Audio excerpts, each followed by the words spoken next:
Who's that flop? This is Flop Culture.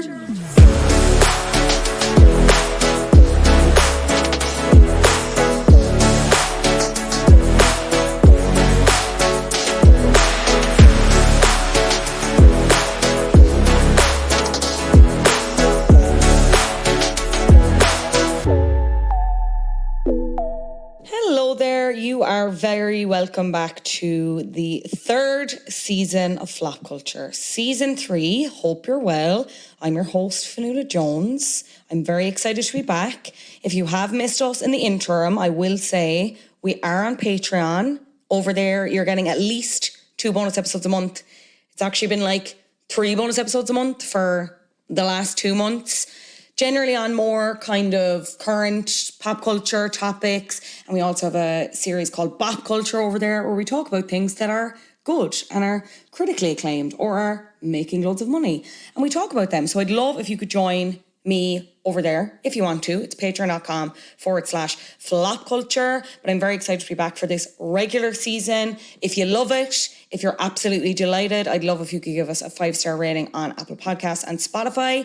If you leave a 5-star rating on Apple and you leave your little nickname or your name, whatever, I will recommend a bop or flop to you at the end of an episode of Flop Culture. So there's a little incentive for you. If you're brand new, maybe you're coming in blind here and you're like, I'm lost. I don't know what's going on.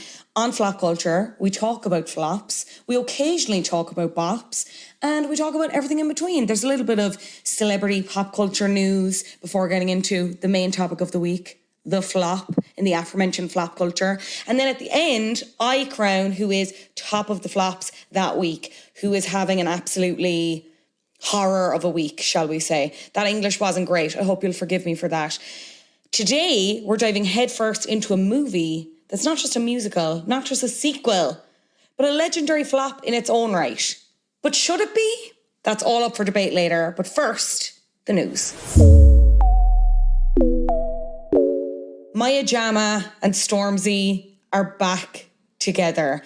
Never have I seen continents more united and joyous than in the moment that Daily Mail published those photos of them in Greece walking hand in hand like 2 respective cats that had cream, grinning from ear to ear. I wish I'd been in a public place when this news was announced, because I would imagine I would have just watched people collectively fall to their knees, right? For anyone who's like, I'm not really understanding the significance of this, Stormzy, rapper, artist, one in a generation talent. I'm obsessed with him. Maya Jama, host of Love Island, also a once in a generation talent, I would argue, hosted loads of other things. They first met in 2014 and began dating sometime in early 2015. They were dating kind of before either of them were really famous, but then both kind of got famous at the same time.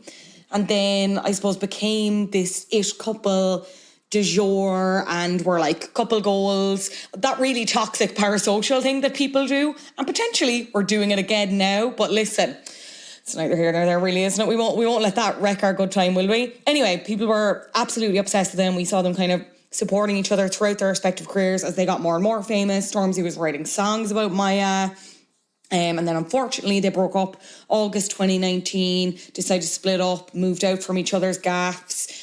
They were kind of marred with speculation around infidelity. Stormzy came out at the time and said that's not true. But then in further interviews kind of seemed to hint at mistakes that happened within the relationship, mistakes on his part. And yeah, everyone was kind of really devastated for them. I think they kind of dated other people in between. Maya, maybe more so publicly. She was with Ben Simmons. Very recently in 2021, they were actually engaged and ended up calling off their engagement. But I think there have been rumours about Maya and Stormzy getting back together more than once in the interim, but kind of nothing ever seemed to take off in that way. But the two of them have been posting on social media, respectively, and people were copying that they could maybe see Maya's reflection in Stormzy's glasses. I love it. This is when we go full Agatha Christie on it. We're like, we can see her. Stormzy, don't tell lies. No, obviously neither of them have confirmed this publicly. Maybe they're just friends, you know? Maybe, who knows? But I won't let that kill my vibe. And if you are back together, and if you are listening, guys, thrilled for ye. Thrilled for ye. Right, from bop relationships to flop movies. Let's get into this week's flop, shall we? Released as a sequel to the wildly successful Grease, Grease 2 had the unenviable task of living up to its predecessor's high-octane reputation. From the start, it seemed like a formula for success. A return to Rydell High, the promise of more class tunes and new faces to charm us, the audience.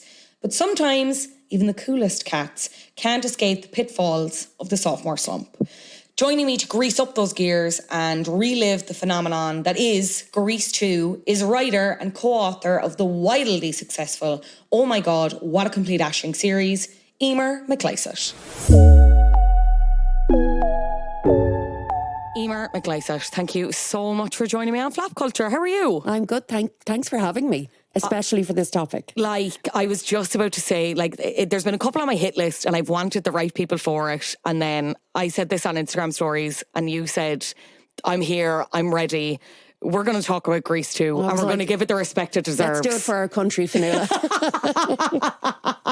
So tell me, what's your first memory of Grease 2, or like your earliest memory? Do you remember the first time you saw it? My abiding memory is me and my friend Imogen would always sing to each other in school, what would they say if they knew it was Michael? Who's that guy? Which actually isn't really how the song goes, but we had first watched it as teenagers. And I actually asked Imogen recently, I was like, can you remember where did we hear about it? Like what? And she said, and to quote, my mother Anna is a grease head. So she had put us onto it. She was like, how have you never seen Grease 2? Because it came out in like the early 80s, 82, I think. So this was the mid 90s we were coming to it. Possibly it was linked to the fact that Empire Records, which is like a classic 90s music-driven film with like Liv Tyler and stuff in it, the man who plays the Dreamboat in Grease 2 has this amazing kind of cameo role in Empire Records where he plays this aging rock star called Rex Manning, and that was just very popular amongst teenagers in the 90s. It was like Happy Rex Manning Day. It's in like April or something. You'd be wishing each other Happy Rex Manning Day.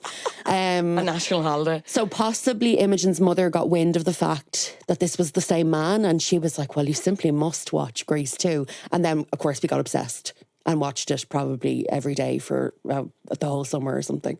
I think I saw it on one of the RTs, like either like the midweek. No, it wouldn't have been a midweek movie. I think it was like on at the weekend or something, like the big movie or something. I can imagine it maybe on a Saturday afternoon. Yeah. Like bringing itself up to the 6 o'clock news or something. 100%. And I have such a clear memory of who's that guy. And when she swings around to straddle him on the motorbike, I was like, I kind of think that might have been my sexual awakening, to be completely honest, for the two of them. Like, it was just, and she did that herself, I've learned in researching this movie.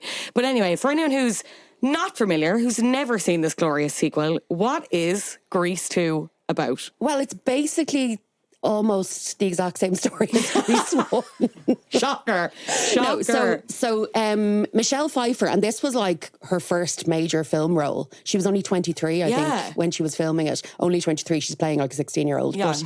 But she is a pink lady. I think it takes place 2 or 3 years after the action of the first Grease film. So it's still very much the same universe, the same school.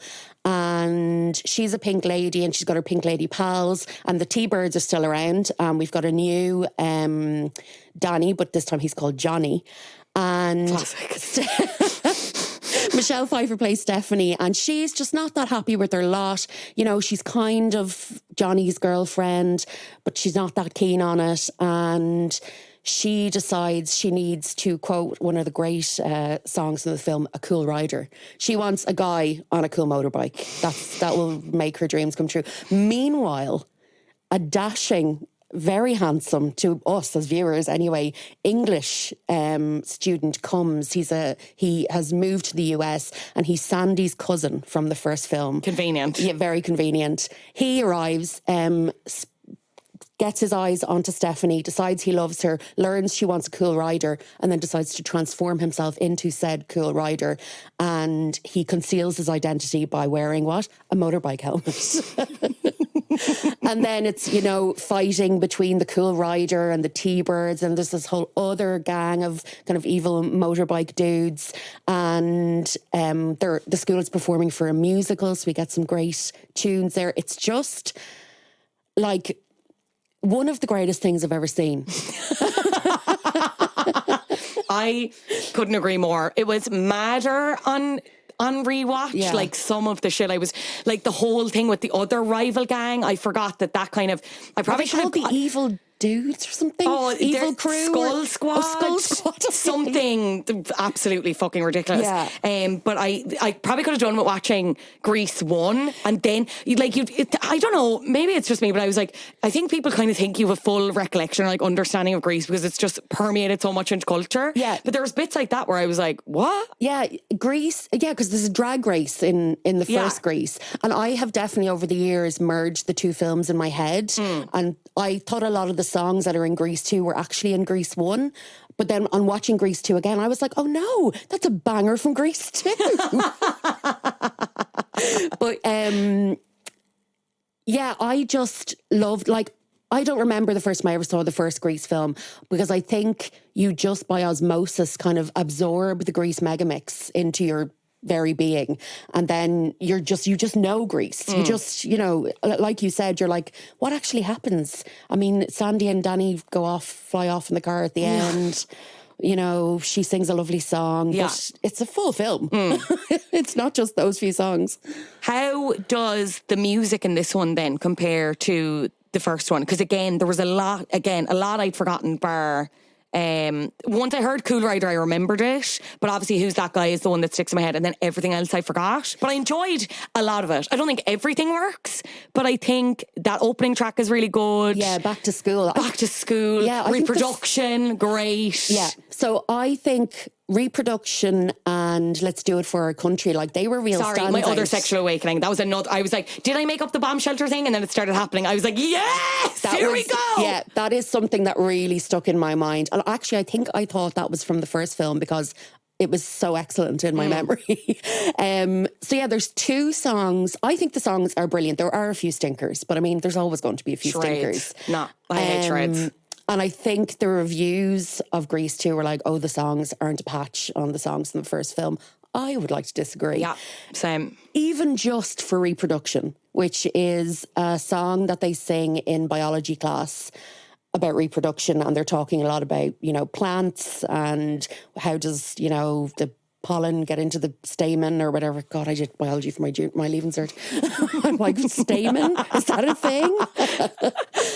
And I remember I think I must have been young enough when I first saw Grease 2 to be kind of mortified when those songs were on. You're kind of like this, just I like was shielding like, her. oh my God, what if my mother walks in and they're singing about reproduction? And then Let's Do It For Our Country is where one of the T-Birds convinces his girlfriend that nuclear war is imminent and they need to get into this bomb shelter and have it off. To, I don't know, preserve the human race. I can't really remember what his rationale is, and he almost gets there, and then she cops on. But I remember she thinks he wants them to enlist. Like, so she's like, absolutely. Oh yeah, that's sorry. it. It's the best like war propaganda, republicanism, wanting to shag song ever. I don't know if there are many other songs that fit in that category, but I don't care. I Clear remember winner. thinking it was one of the most romantic things I'd ever seen. And in hindsight, I'm like, he was literally trying to trick her into sex, and he had his friends outside, like turning around the crank on an air raid siren. And in my head, they had sex, but I mean, again, same. Like Mandela effect. I was like, they definitely wrote they're in love, and I was like, no, that didn't happen. I mean, they were just kind of touching each other, and to me, at whatever age I was like, oh my God, scandalous. Yeah, absolutely scandalous. And also, I remember really fancying him. He's very hot. Yeah, I think Lewis was his character. And she had lovely curly hair. I just really wanted to be any of them, really.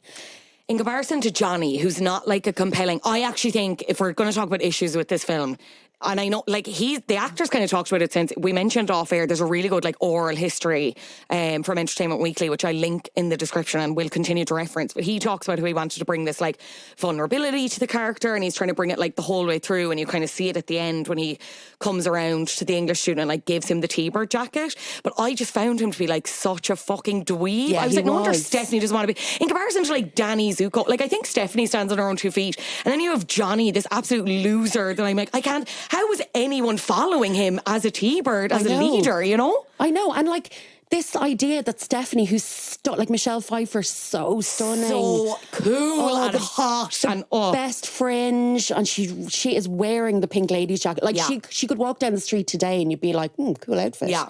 The Johnny character, I suppose because there's another male lead, he's not supposed to be the John Travolta. That's true, true. But he is kind of weedy. But interestingly, that actor, like, I think he originate the role of Danny Zuko on Broadway. So he had played Danny Zuko loads, which I can't really imagine. And then I cannot imagine him as Danny though either.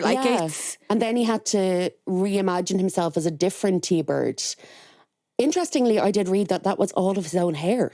Yes, because like another one thing I will say that takes away from it, some of the wigs, dodgy. Paulette is one of Stephanie's friends, and she in that oral history talks about like they just started bleaching the shit out of her hair, and she was like, this kind of hurts, and then they were at the sink, and obviously like it all started breaking off before them. Yeah. So they were like, okay, we'll get a wig, and she's like, could we not have maybe done that from the start and saved my poor head of hair?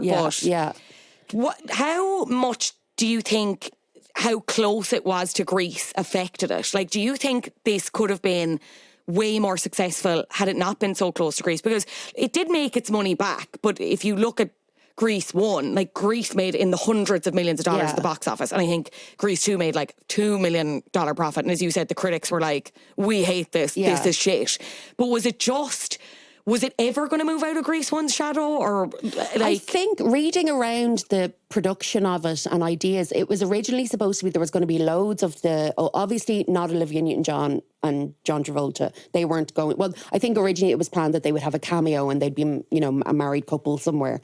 I think there seemed to have been a lot of different ideas for what was going to happen. They would pick some of the popular characters from Grease 1 and have them be the main characters, and they'd be at summer school and stuff like that.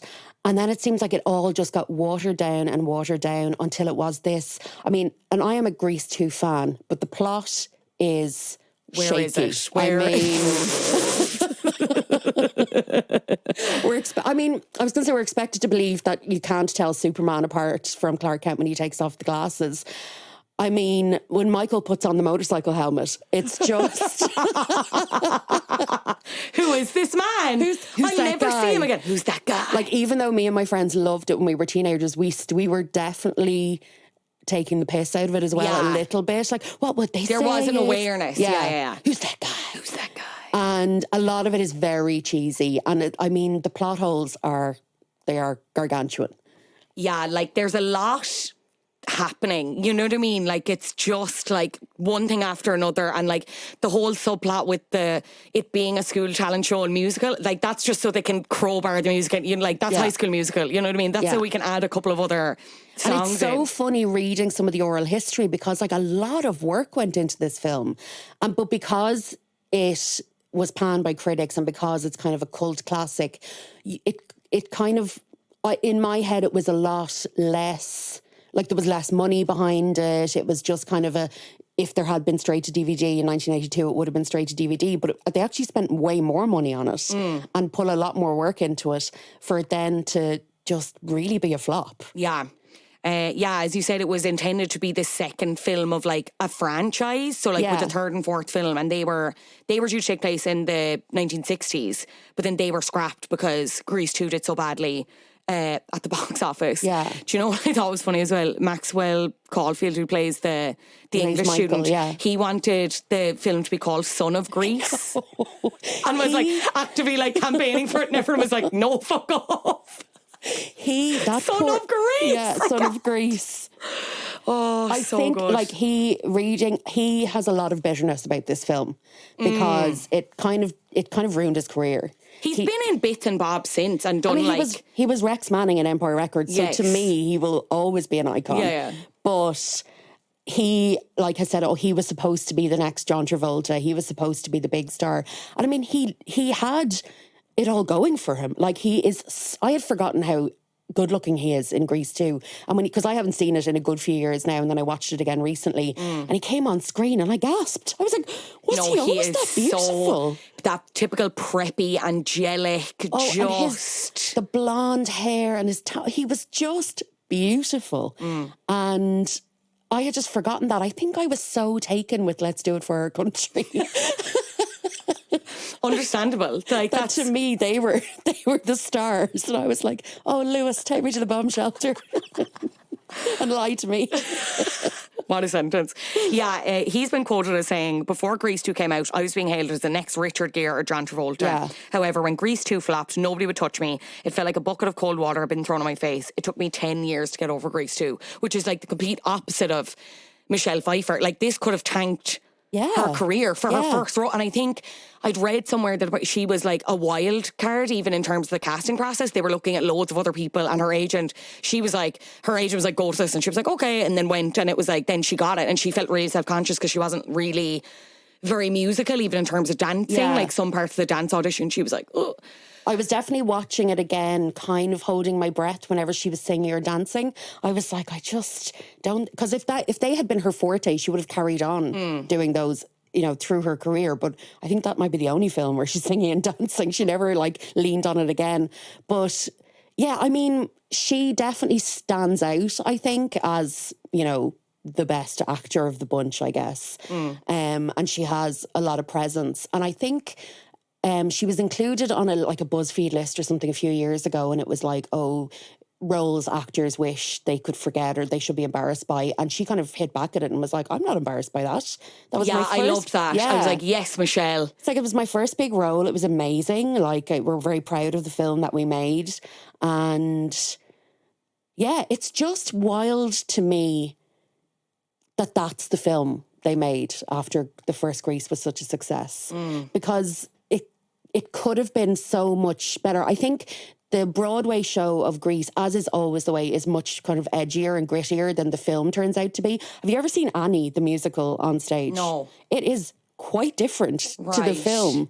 I remember going to see it as kind of a long-time Annie stan from when I was a kid, and going to see the stage show and being like, where's all the songs I know? What's all this war stuff? It's a little bit traumatizing. A little bit traumatizing, a little bit disappointing. But yeah, I think originally they had planned for Grease 2 to be grittier. Okay. And it was 1982 and they were putting Stephanie as the main character, whereas in Grease 1, Danny Zuko's the main character. Yeah. And then in the first Grease, Olivia Newton-John is very prim and proper and, wearing the little skirts, where Stephanie is much harder and cooler. And I think the Pink Ladies as a whole are a bit more evolved in the second film. Not much. Just a little bit. Just an inch. Another crazy plot point is, I can't remember if this was the point in Grease 1, is if you're a Pink Lady, your boyfriend has to be a T-bird. Yeah. I couldn't remember if that was the case in the first film. Neither could I. When they were hammering it out so strenuously, they I was like, what? kept making it a point, and I was like, why is this a rule? Yeah. This makes no sense. And also, Johnny was trying to get with Stephanie, but then he was also kind of with Paulette, who's another Pink Lady. When that whole post bowling scene, a cracker. Oh, an absolute we're going to score tonight. Your man said he had to get a double knee replacement over the pandemic because he was knee sliding so much, and the scene and dancing in the bowling alley was obviously really hard because it's so slippy. Yeah. I was like, oh my God. That is a crack. The songs are so good. And the set pieces are so good. So good. It's unusually... Usually it's things are greater than the sum of their parts, but I'm wondering if we take Grease 2 apart, is that better? Yeah, than I think putting the whole thing together? I think it's so fun and it's so camp in the true sense of the word, because I think people bandy that around nowadays, and I'm like, how could you not say this is camp when it's she doesn't recognise him when he has goggles and a helmet on. She has no idea who he is. Yeah. There's a whole luau scene at the end that I'm like, where did they get the budget from? And apparently they shot that in the middle of winter, and it was freezing. It's so good. I forgot to say on Maxwell Caulfield, actually one of his most recent credits is Pam and Tommy, which is like... Oh, I never watched that. Yeah, and rightly so, because it's probably an abomination. I think they'd also been looking at, as you mentioned, them kind of reworking the Danny and Sandy characters and bringing John Travolta and Olivia Newton-John back. Yeah. And kind of them being married or whatever, and they'd be running like a gas station, and they had a song to go with that called Gas Pump Jockey. It kind of made that whole revelation made me very sad. Yeah. I was like, we can't have them flying off into the sunset in the flying car.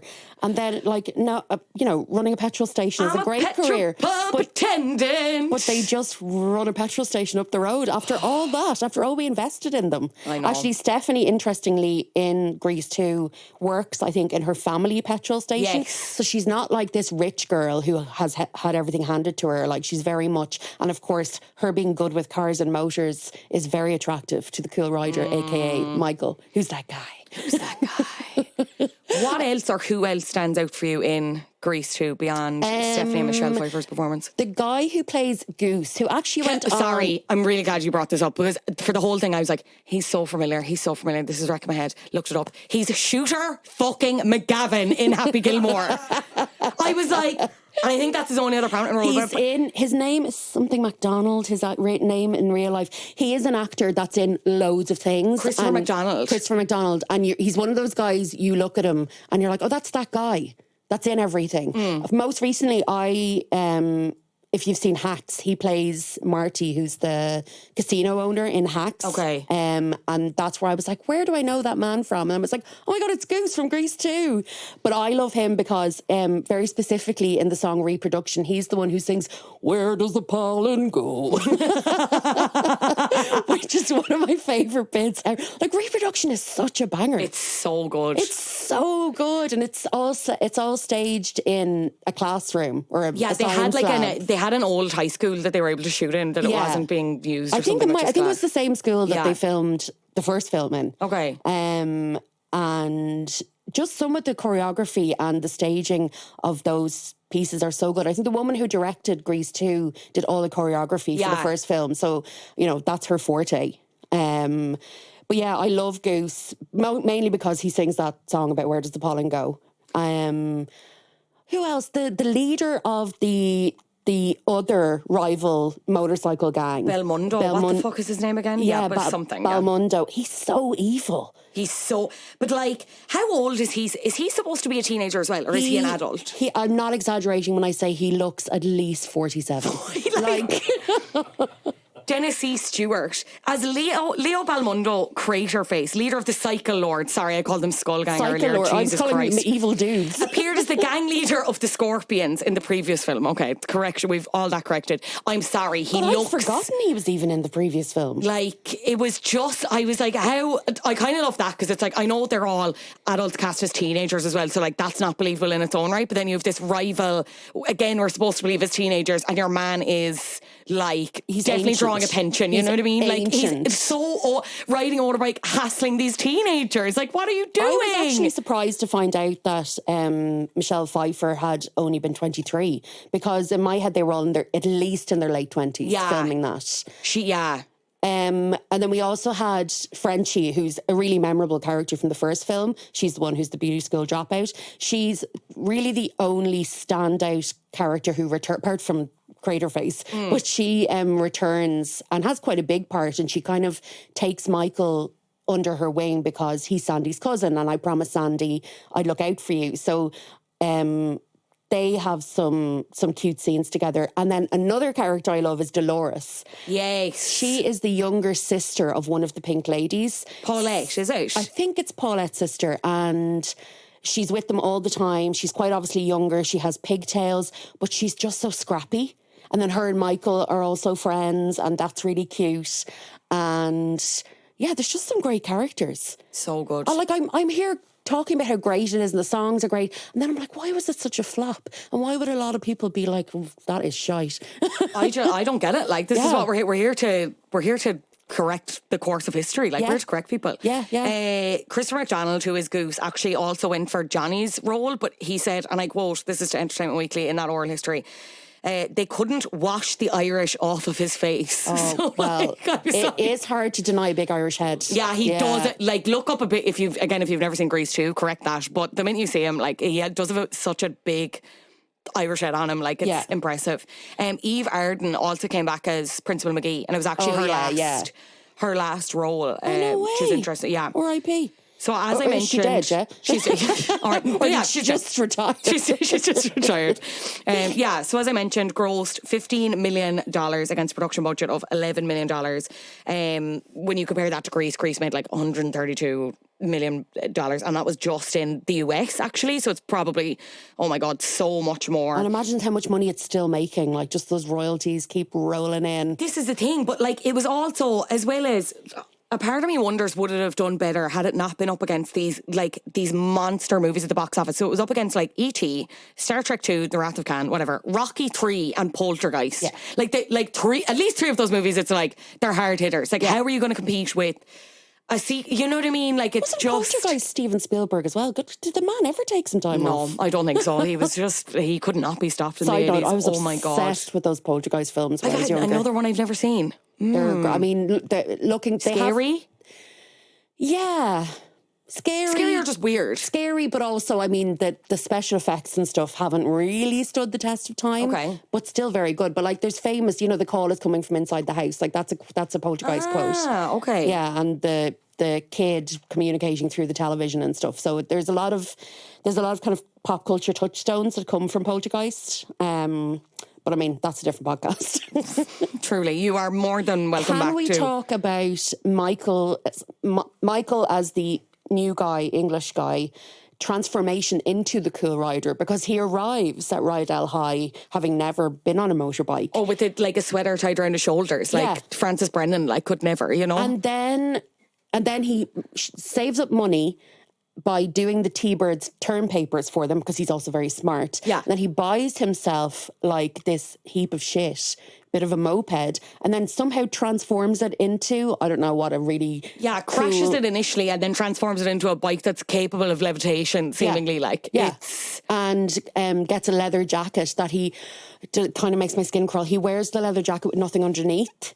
So I'm just imagining the pleather touching the skin, but he does have it zipped almost all the way down to his belly button, which I really appreciated. But the chafe, Emer, on the nipples. Yeah, and just the stickiness of the leather against his skin. Now, I think, again, whenever they filmed this, there was a story from set as well that they were made to, when they first meet Cool Rider, the girls they made them suck like ice cubes so that you couldn't see their breath. It was so cold. Oh my God. Which is crazy. Like, hearing shit like that, it's just... I love that first scene as well, when he gets the bike and he like totals it, like, and Frenchie's trying to help him as well. Apparently there was supposed to be another...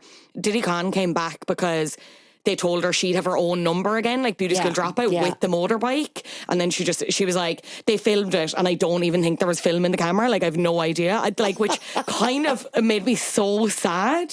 It seems like there was a lot of stuff being like pulled and taken out and put back in for a film that they'd put so much money in, and they were banking a lot on it being a big hit.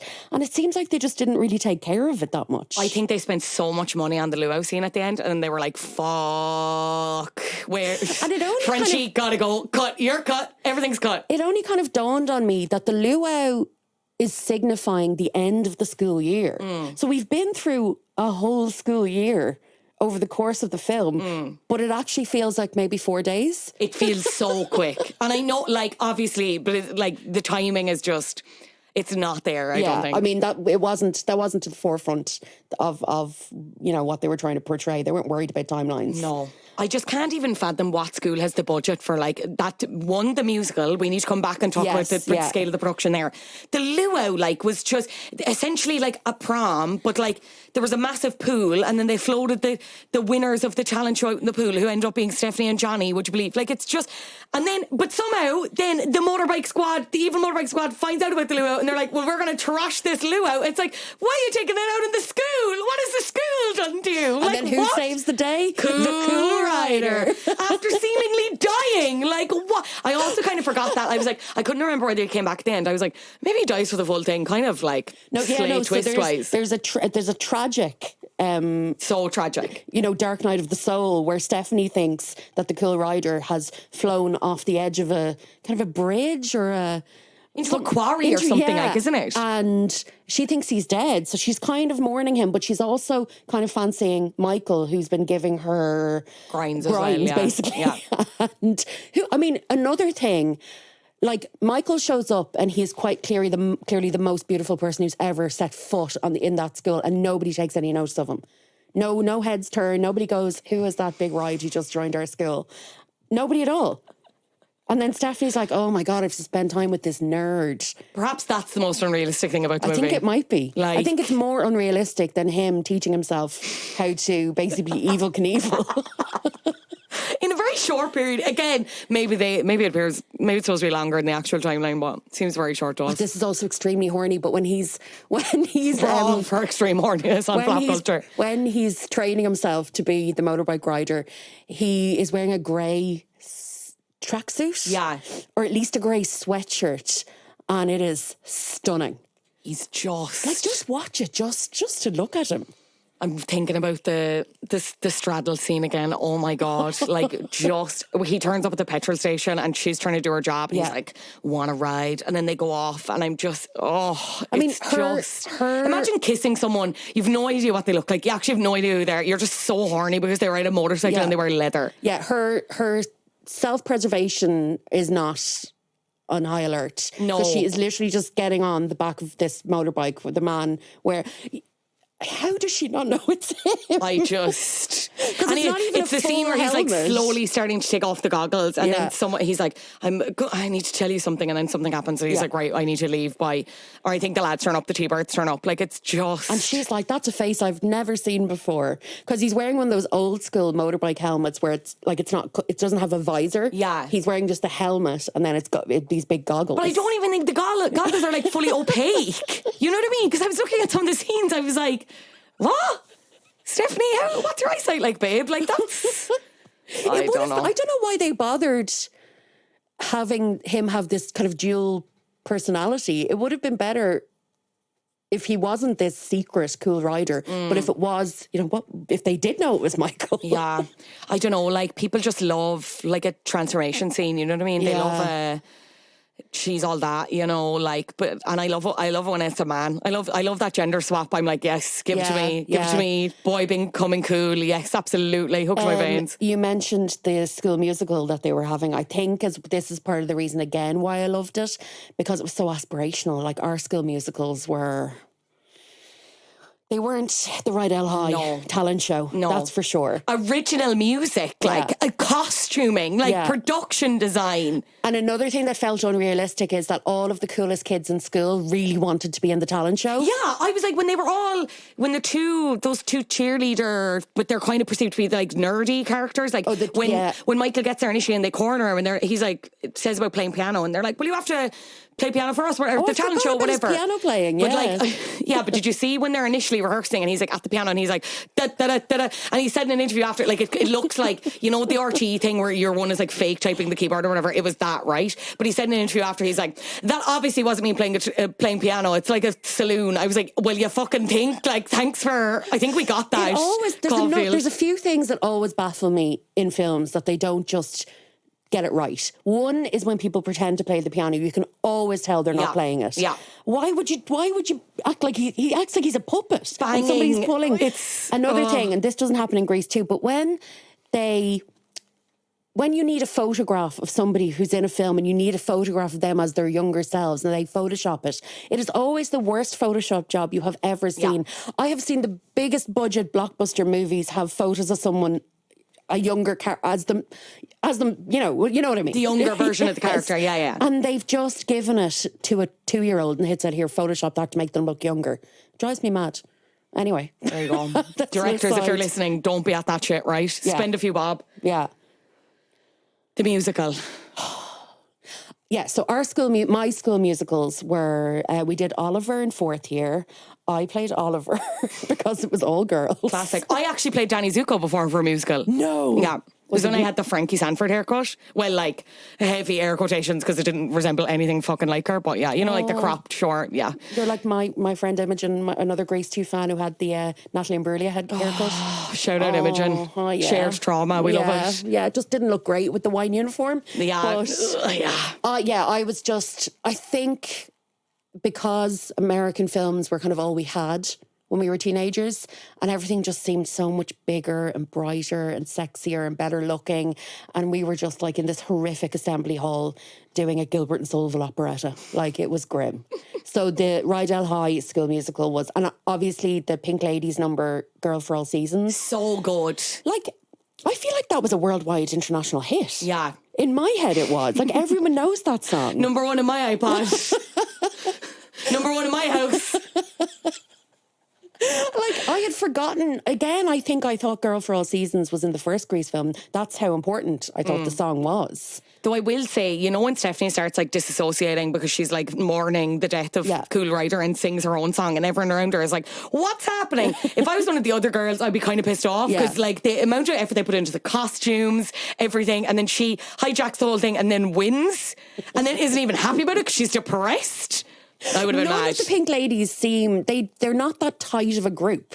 No, but even the fact that when like Paulette is like all over Johnny. Now, Stephanie doesn't seem that bothered. I'm rightly so because Johnny's a fucking loser. But like, I was like, I feel like there'd be some small level of annoyance. I feel like there would be a fight between Stephanie and Paulette, but there's not. No. Paulette's like, Johnny, I love you. Please look at me. And he's like, I can't. Stephanie's in the room. He's actively trying to ask Stephanie back out. It's like, what?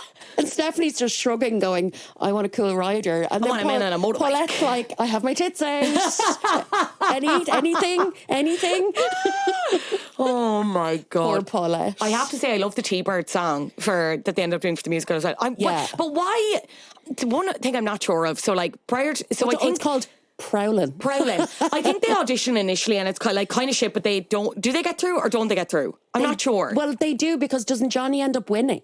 Johnny ends up winning, but there's a whole scene before that where there's another 3 like tenor kind of doo-wop style boys, and they end up like tying them up and like leaving them somewhere and taking their place. Yeah. Not really sure what the point of that was. Well, see, we've already seen them doing Prowlin during their audition, so I mean they have to show them doing something else. Yeah, then, true. Because we want to shoehorn in another song. Yeah, great song, I will say. Great performance. Song. I was trying to think as well, like what other film musicals have we had since that have been anywhere near Grease 2? Now, I haven't seen West Side Story, the new one, or the other one, In the Heights, but I mean, In the Heights is... you haven't missed anything, yeah. That was a bit of a flop. Yeah, I remember I was in charge of picking movies that Christmas. What was that, 2021? And my sister and brother were actively annoyed because they were like, this is kind of boring. I was like, sorry. Like, nobody else is picking things. Sorry that I stood up and picked a movie. Anyway, sorry, I'm trauma dumping here myself. But yeah, like, it was fine. Like, it wasn't, like, terrible, but, like, didn't capture me, you know, in the same way. I feel like the era of the excellent film musical died with Grease 2. Yeah, haven't seen the new West Side Story either. Have you seen the Grease prequel that was out recently, The Rise of the Pink Ladies? It was on Paramount Plus. No, I haven't, and I don't really know why it exists. Okay, we don't need. I don't know. Yeah, leave it alone. Yeah, it's like production companies and studios, whatever, they'll take anything and be like, oh, we should turn, like, it's like with the new Barney film. It's like, has no one got any new content? Is there nothing new? I love Barney as much as the next person. A huge fan as a child. Why are they making it scary and weird? Yeah, you know what I mean? For the sake of, and also love Daniel Kaluuya, right? But my boyfriend is making terrible choices here. Why are you doing that? Yeah. You know what I mean? Yeah. Why are we just making things weird and scary for like... It's going to lean into millennial angst. Like, what? But like, we have enough of... Why do we need to lean into anything? We have enough of that, actually. I don't need to see that in my art. It's like Rise of the Pink Ladies. It's just like, come up with a new idea. Yeah. Come up with something brand new that isn't just, hey, people like those pink lady jackets. Let's turn it into it. Now, maybe it's a great TV show. I haven't seen it. I've heard middling reviews. Okay. So I don't think you're missing it. But I think you make a great point around that they built a prequel and will probably continue to build sequels around like jackets, around clothes, around leather jackets and pink satin bomber jackets. Yeah. You know? Yeah, and it's like, how can we get millennials into the cinema? And it's like Barney. I mean, okay, Barbie is a separate story. That's a very worthy. Yeah. And they're not. I mean, there was never a Barbie film before, apart from like the ones for kids. So I'm very excited about Barbie. Yeah, but I don't. Maybe the Barney thing will be amazing. I'm happy to eat my words if that is the case, but I don't know. I was way too old for Barney, but I was babysitting when Barney was a thing, and it was terrifying. Yeah. It actually was kind of terrifying. I loved him. He was a huge source of... What did you love about it? Guiding in my life. I liked that he was there for the children. This feels like therapy. Oh my God. I liked the songs. I think it taught me a lot of valuable lessons. Okay, yeah. Much like Grease too. Yeah, absolutely. But you fundamentally don't think there's a prequel or sequel in Grease overall? Or like specifically what about Grease 2? Is there any like prequel or sequel story you'd like to see with those characters? Oh. Not really. That's completely fair. Because I would want this, I would want to go back in time. Like, I'm an old romantic, so like I would love to see what happens with Michael and Stephanie after they yell cut. And then it's like, oh, we get to go and see them on their first date. Oh, aren't they cute? Like, but I would want them to go back to 1982 and film it. I don't want Maxwell Caulfield or whatever his name, Maxwell Caulfield and Michelle Pfeiffer. I don't want to see them like, doddering around. Yeah, no. They're not even that old yet, but you know what I mean? But you wouldn't want to see anyone else recast as the characters either, because they're so... You could, like, I cannot envision anyone else, being them. Imagine someone decided to remake Grease 2. I'd be up for that. Kind of same. Just for the bangers of songs. Yeah. I know they do the live versions of things in the US. Yes. Like they had Grease Live and... Vanessa was Rizzo, Yeah, I would like it. Vanessa Ann Hudgens. I don't know why I said Vanessa as a first name basis, fuck's sake. Nessa. Yeah, Nessa, my old flower. Okay, well then who would play Stephanie and Michael then? Oh my God, that's a good one. Do you know what? The first person who came into my mind for Michael, and this is wrong, is the guy from the 1975. What? Emer! What? Maybe him for Johnny, actually. Yeah, I could see him being one of them, yeah. I was just trying to think of like an English guy who can sing. Taylor-Joy is coming to mind for Stephanie, but I don't know if they're just blonde. You know what I mean? Yeah. Yeah, she could do it. Is she a bit too prestige? Yeah. I feel like I need Andrew Garfield, but like younger. Andrew Garfield, in an interview when he was promoting Tick Tick Boom, said Grease 2 is in one of his top 5 musicals of all time. Taste. And that's why we stand that man. Andrew Garfield was a good man. Oh, as if I needed another reason. My God. Yeah. Did you like Tick Tick Boom? I haven't seen that. Does that count as a musical movie? Yeah, I did like it. It's really good. It feels very... like true to Rent, the musical. Okay, like it feels like a natural companion to Rent. Obviously, Andrew Garfield plays the man who wrote Rent, and then went to die kind of suddenly very young. But it's very good. Yeah, okay. I would recommend that. Yeah, I need to watch that. I love a musical.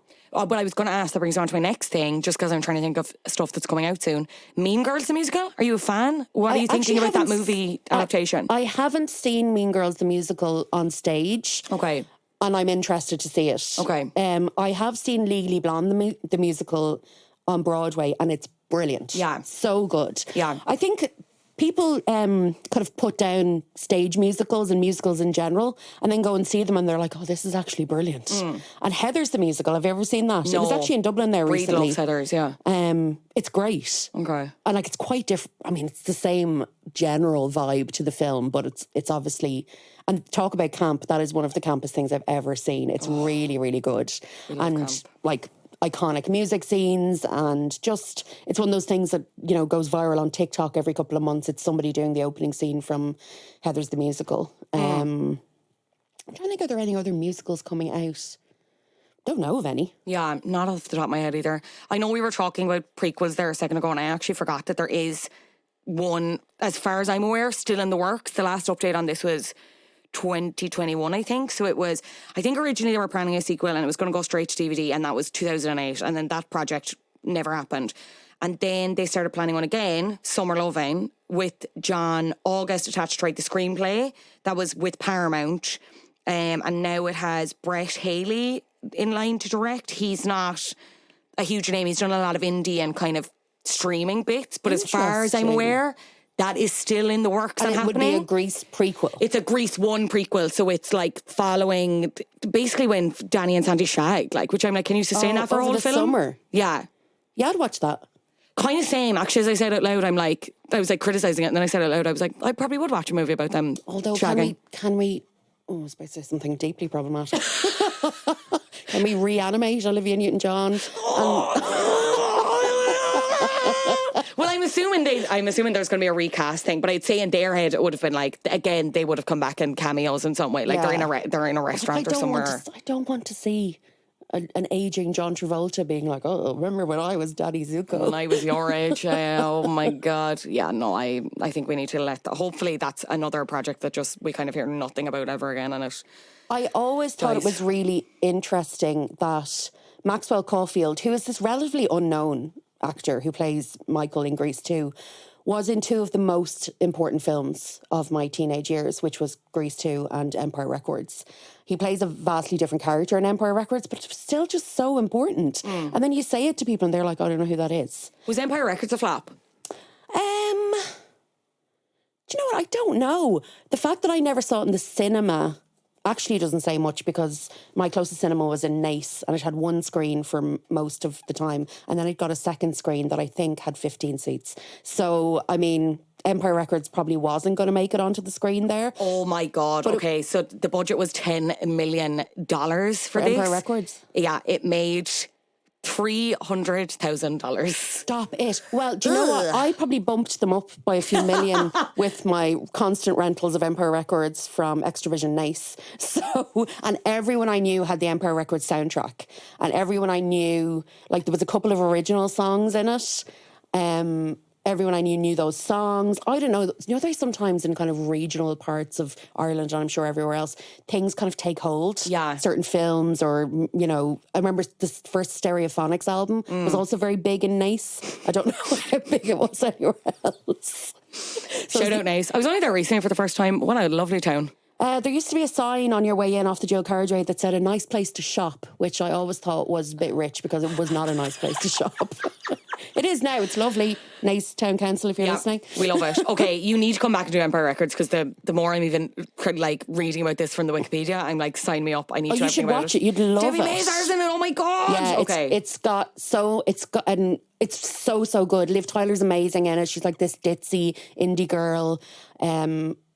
As I said, Maxwell Caulfield plays Rex Manning, who the aging rock star, and Liv Tyler's in love with him, and he's a very problematic character in it. It's really good. Okay. I can't wait to chat about that. I'm so excited. We've already picked the next episode. It's great. Emer, it's been a pleasure. Before you go, I would love to kind of hear your one-liner as to why ultimately Grease 2 flopped, but then also, I suppose, why you don't think it's a flop and why it should be embraced by the masses. Grease 2 was a victim of its terrible plot, but is saved by its absolute bangers and the truly stunning Maxwell Caulfield. And if you have never seen it, do yourself a treat. I think it's on Paramount Plus, or you can rent it somewhere.